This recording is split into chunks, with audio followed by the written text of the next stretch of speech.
ایمان نے کہا پھوپھی اماں دیکھتی نہیں ہو، اشقیاء نے اپنے لاشے کو دفن کر دیے، میرے بابا کا لاشا بے غور و کفن۔ اجرکم اللہ، اج بڑے حوصلے سے سنتے آنا۔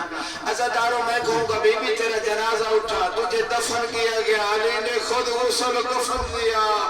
ارے یہی زہرا تھی کہ جو کہتی ہوئی سنائی دی، سبت علیہ مصائب لو انہا سبت علی الایام سرن لیالیا۔ بی بی پوچھتے ہیں وہ کون سے مصائب آپ بھی بیان کریں۔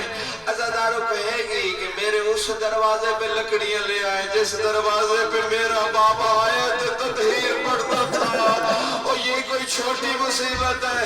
عزاداروں میں نے روایت میں پڑھا ہے کہ جب بی بی امامت کو بچانے کے لیے دروازے کے اندر کھڑی ہے، ادھر سے اکیلی زہرا ہے، ادھر سے مدینے کے لوگ دروازے کو دھکا دے رہے ہیں، اور بی بی نے دروازہ نہیں چھوڑا، اتنے میں